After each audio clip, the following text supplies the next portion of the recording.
Mad Monday's a bit of a thing of the past. We always get a chance to get together and sort of reflect on the year that was this week. Yeah, we will. We will. As a group, we'll be able to take some time and have a few drinks and and talk and spend a bit of time with each other, which I think is it's always a good thing. It's we've probably we've ended on a bit of a disappointing note and how we've ended this year, but it's one of those times where you can stick with each other and have a bit of we move on and have a look at where we're going. So yeah. Is that going to be important, do you think, to have a bit of a reset? I think from a leadership point of view, is it good to have a bit of a reset? How soon do you sort of start turning your attention to next year and what you need to do over the off season to hit the ground running? Yeah, I think it is. I think we're going to have some time together and reflect on the season that's just been. As I said, it's been a little bit disappointing. And I think I do feel like though there's definitely that hunger there that we'll have a bit of a break, we'll reset, and there's definitely a few boys I reckon that are pretty keen to turn things around, and that's what we'll be looking to do next year. Is that period of sort of reflection and having to give yourself a few weeks, is that needed more than ever after the events of the past fortnight, the showdown loss, and how much pressure has been sort of on the club in the past week? Yes and no. I feel like it's probably one of those things. I mean, as a season as a whole, I think it's been slightly disappointing. So, you can say that about the last couple of weeks. I'm not too sure. It's just one of those things. I think there's probably a few players that, personally, and then as a club as a whole, we probably haven't gone the direction necessarily where we desired to go this year. So I think we take a little bit of time off, we reflect, and over the next coming days we'll sit down as a group and with the coaches and things like that, the normal things you do, and I guess that's what they'll do over the next kind of month or so, and look at what went wrong, and then we'll be building to come back bigger and better, and hopefully turn things around, as I said. Do you have a feeling as to, I don't know, it's hard to put on one thing, but maybe why you fell short of your internal expectations? To be honest, not really. I think it's probably something we're going to go probably bit of a deeper dive in the next couple of weeks, and we'll go through our end of year review with the coaches and stuff on Wednesday. I think that is so. We'll probably find a little bit more. Don't know. It's one of those things. It's probably I probably don't really have too much of an answer for you. So it's just a bit unfortunate that this went down, and I feel like we're feeling the pain, and definitely for our members and supporters, we're bitterly disappointed, and we're definitely looking forward to turn things around and see how we go. Talk us through an exit meeting, what goes on, and. Well, generally, they've got a kind of big presentation. It's all your year in overview, whatever you played, sample AFL. All your ratings, all your player, we do a weekly thing as a player, and then you do a weekly thing as a coach after each game. So it's all that compiled into one big thing. Some blokes will they'll get some feedback needed that they need to hear to improve. Some blokes will get a pat on the back, and generally, it's just a bit of a catch up to end the year, and where can people improve, and where does the future lie, and what does it look like? So I think they're really good. I really enjoy them with the coaches, and you generally sit down with the performance staff, the coaches, your line coaches, and things like that. So they're really, really good. Individually for you this year, how have you assessed your year? I think as well, I'm probably slightly disappointed with my personal form.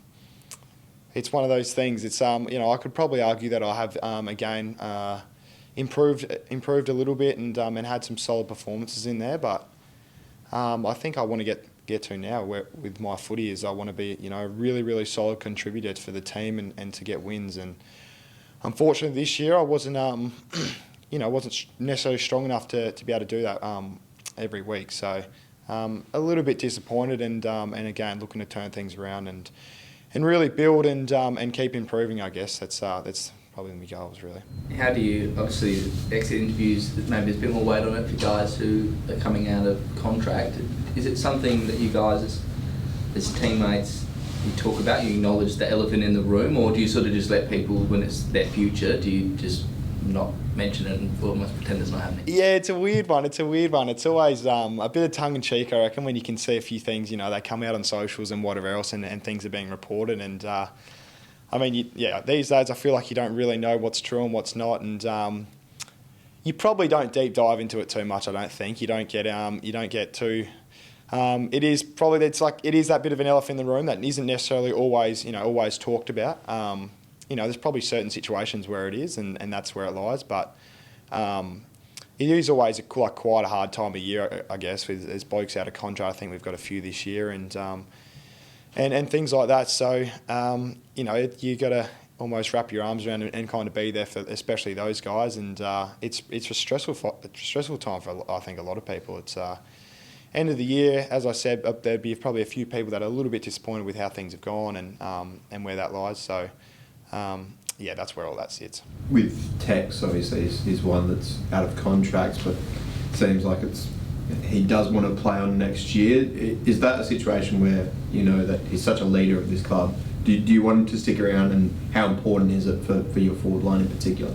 Yeah, I think we all know how good Tex can be, and how big he's been for us as a group and as a club for such a long time. Personally, I absolutely love Tex. Having him around, he's got a wealth of knowledge there and so much experience, and it's probably something we don't have like an awful lot of really with such kind of a young emerging group at the moment. So it's always going to be kind of on Tex and probably what him and the club decide. But as me as a teammate and as a mate, I absolutely love him, and always happy for him to stick around. So if that's what he chooses to be, then I'm a happy man. Is that something as well that maybe fans don't always necessarily have an insight into what that leadership and support does for a younger leadership group as well? I think guys like Brodie and Tex who are maybe a bit more uncertain, or how important is that leadership to a club? I think it's really important. Yeah, it's he's very strong in his views, and he's been through his fair share of stuff as well. So I think it's like in any organisation or any way of life. I think having people that have gone through a lot and been able to get through and well loved, that you just they're hard to find people like that in organisations. So again, I couldn't speak highly enough of Tex, and I love having him around. So as a teammate, it'd be good to see him run out there again next year. How do you as a leadership group reflect on the way everything that happened with Rash, but also how you handled it as a leadership? It's one of those things, I think. It's probably been done to death a little bit, the Rash stuff. So probably the only bit I say is we absolutely love Rash, and again, it's one of those things that's happens in a footy club. And as a mate of his, like I absolutely love him. I love spending time with him. I love having him around. So as far as that goes, that's probably all I've got to say really. Looking forward to build some good footy with him and go into the off season and train hard. So it's going to be good. Have you spoken to him since the weekend? How is he? No, he's really good. Obviously, he's had to go through a little bit in the last week or so. As a mate and a teammate, he's taken that on the chin and performed quite well in the SANFL on the weekend. And that obviously it would have always been hard for him to do as well. So. He's been terrific. Obviously seen him, we'll see him today as well, and he's got no animosity with the group, and we obviously love him. So I think as we can all move on from it, I reckon, a little bit. It's probably been done to death a little bit, but it is what it is. Is it tricky to strike a balance when you're talking about how you present something externally? So like Lairdy and Dawson and Smith all come out and sort of give an insight into some of the conversations that go on, because we want that transparency, but then when you do that, you're accused of throwing the kid under the bus. So is it, just in general, is it hard to strike that balance when you're dealing with media? I think so, because as an organisation as well, you can't always give all the facts. That's just not how things are. So you try and feed a little bit, and then things can maybe get misconstrued or taken out of context, and I think that's potentially what happened a little bit last week, but. As I said, I think it's something personally. As a group, we probably just want to move on, and hopefully the lessons have been learnt, and we can look to move on. What gives you confidence going into next year that things will be different? Obviously, the club has said that they'll be active in the trade period. We've seen Bradley Philthorpe will have a strong end to the season when he's come back from injury.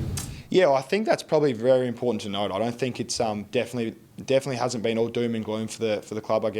we've definitely, we've bled some more younger talent, and as at the back end of this year, we saw Zachy Taylor, we saw Saligo and Phil Thorpe, as you just said, and Maxi Michelini come along. Like, all these boys are, they're very young and haven't played too much footy, so getting more games into them and seeing how well they played, and and as well, I think at times those younger boys had, quite a bit of load on their shoulders just with how injuries shaped, or with how the team kind of ended up playing out. So no, I couldn't speak highly enough of the younger emerging players coming through. They've been awesome, and they're all really great kids as well. So no, it's good. They're very cheeky, and they definitely give. I'm not an older bloke, but they definitely, they love raising the boys up and keeping us young. So it is good. What do you think the group will have learnt from the way you came into this season, where it was so open and transparent, all on the same page? We want to play finals.